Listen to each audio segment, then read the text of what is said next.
विश्व भिन्नक्षम दिवस अवसर में ओडिशा विकलांग मंच और बार्ड मिलित सहयोग में स्थानीय बाउसलुंडी ग्राम पंचायत सभागृह में आम अधिकार आमको दियो सांबादिक सम्मेलन अनुष्ठित हुई राज्य मुख्यमंत्री और संपृक्त मंत्री परिषद को भुवनेश्वर उपजिलापाल और भंजनगर विधायक जरिया प्रदान कर दिव्यांग अधिकारी निमंते भारत सरकार 2016 मसीह दिव्यांग व्यक्ति अधिकार अधिनियम लागू हेबार एक दशंधि निकटरे पूर्णांग हेबाकु जाउछि हेले सचेतनता और आंतरिकतार अभाव कारणरू दिव्यांग व्यक्ति अधिकार गुड़िक सठिक भावे कार्यकारी होई पारुनाही कि दिव्यांग व्यक्ति मानक पाखरे सुविधा पहुंची पारुनाही।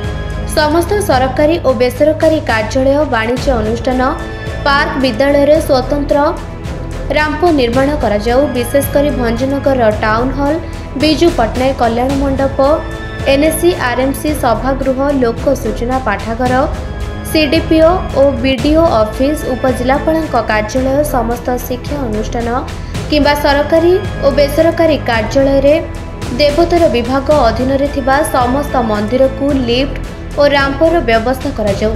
घरोई और सरकारी बस भितर बस स्टॉप रे और बस स्टैंड रे दिव्यांग मानक सुविधा और परिवहन यातायात पई कोनोसी स्वतंत्र सुविधा नहीं। शिक्षित बेकार दिव्यांगों को सरकारी स्तर रे नियुक्ति प्रदान चाकरी क्षेत्र रे दिव्यांग कर्मचारी मानकु पदोन्नत को दिव्यांग क्रीड़ा विकास पई पंचायत स्तर रु राज्य और जातीय स्तर पर्यंत क्रीड़ा भित्तिभूमिर पंचायत ठारू पार्लियामेंट पर्यंत आगामी समस्त निर्वाचन रे दिव्यांग को स्थान संरक्षण इत्यादि विषय ओवीएम सभापति और वार्ड संपादक प्रकाश चंद्र साहू गणमाध्यम को प्रेस इस्ताहार देछंती। आज एक्चुअली आम एठारे ओडिशा विकलांग मंच एवं बार्ड स्वेच्छासेवी अनुष्ठान आनुकूल्य आज आम सांबादिक सम्मेलन आयोजित करिछु। यार मुख्य उद्देश्य होची जे आमर भंजनगर उपखंड एवं गंजाम जिला ता संगे संगे ओडिशा राज्यर बसवास करुवा भिन्नक्षम भाई भूणी मानकर विकास पाई आजिर ई सांबादिक सम्मेलन डकाही। एथेरे आमर मुख्यतः 16 गोटी दाबी सरकार पाखरे रही। तो प्रथम दाबी होची आमर जो माने 40% एवं 40% रो अधिक भिन्नक्षम भाई भूणी मानकु 3500 टंका भत्ता जगै देबा। ता संगे संगे आमर भंजनगर उपखंड रे समस्त सरकारी बेसरकारी कार्यालय विभिन्न अनुष्ठान को भिन्नक्षम भाई भूणी मानक पाई उपयोगी करबा सशक्त सुगम्य करबा जे माने जद्वारा कि से सहजरे जीवा आसवा करें चल प्रचार करें निजर कार्य करें। एटा मध्य भी गोटे आमर दाबी रही।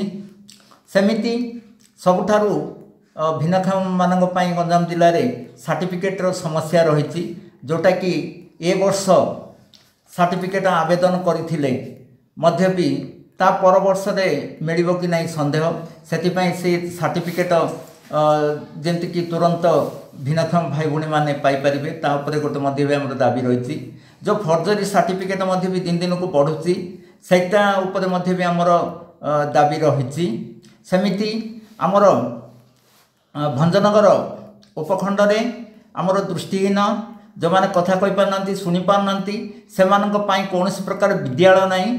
तेणुक ए अंचल रे गोटे स्वतंत्र विद्यालय स्थापन करिया पई मध्य भी हमर दाबी रही।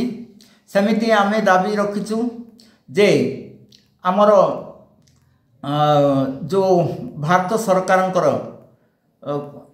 स्वास्थ्य बीमा रही ओडिशा सरकारंकर जो स्वास्थ्य बीमा रही आयुष्मान भारत आपर गोपबंधु स्वास्थ्य कार्ड जो रही एथिरे भिन्नक्षम मानक एक परिवार मान्यता देकी सेमानकु कार्ड जगै देबा आउ सेमानकु अत्याधुनिक प्राइवेट क्षेत्र में सरकारी क्षेत्र में अग्राधिकार भित्तिरे स्वास्थ्य सेवा जगैया पई मध्य भी आमे दाबी जणैछु। भंजनगर पुरुषोत्तम महापात्र रिपोर्ट निरपेक्ष न्यूज।